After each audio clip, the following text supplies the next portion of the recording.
সাঘানে বিষম খায় ভাই বুঝি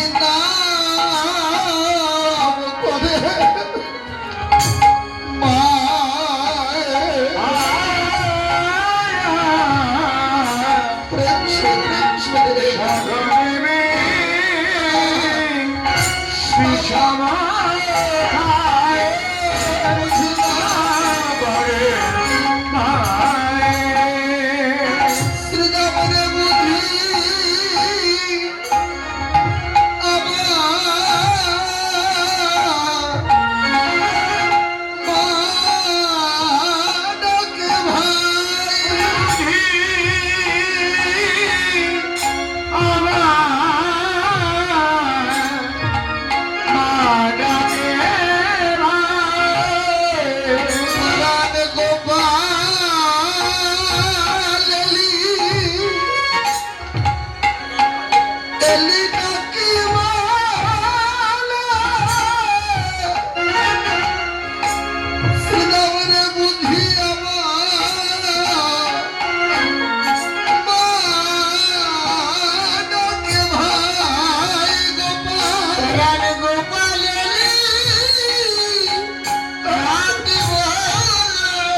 সারাদিন মতো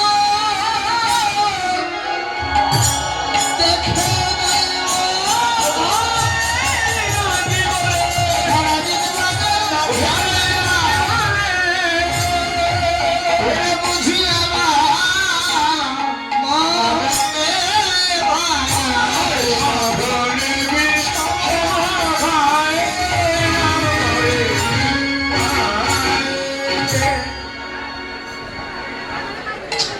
এই যে ছোট্ট দুটি কথা শ্রীরামের নিকটে বলতে গিয়ে কানাইয়ার দুই চোখ জলে ভরে উঠেছে, ছলো ছলো নয়ন,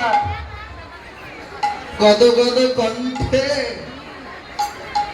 শ্রীরামকে ডেকেছেন। শ্রীরাম, জানিস ভাই, মায়ের জন্য আমার মনটা কেমন ছটফট করছে।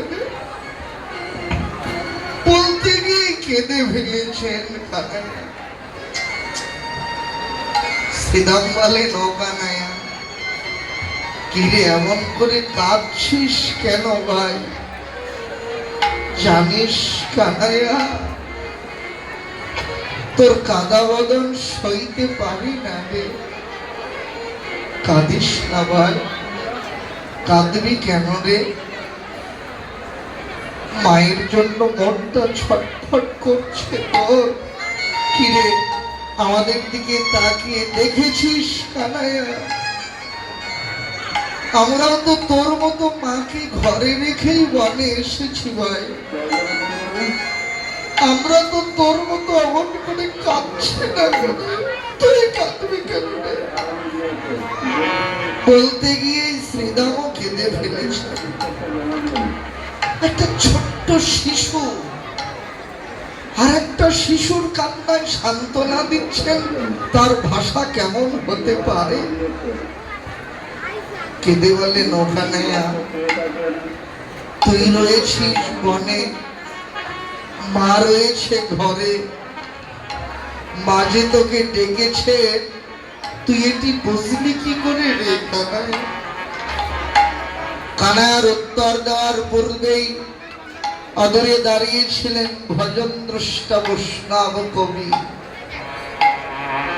ভাবচক্য দেহে শ্রীরামকে ডেকে বললেন, ও শ্রীরাম, তোর কথাটা একেবারে যুক্তিযুক্ত হয়নি রে। কেন জানিস ভাই? যে ডাক মরমের ডাক, যে ডাক প্রাণের ডাক, সে ডাক কোনদিন কানে শোনার প্রয়োজন হয় না রে। আর মায়ের ডাক, মায়ের ডাক তো প্রাণের ডাক ভাই। মায়ের ডাক কোনদিন কানে শুনতে হয় না রে। কানাইয়া বলেন, শ্রীদাম, মা যে আমাকে ডেকেছে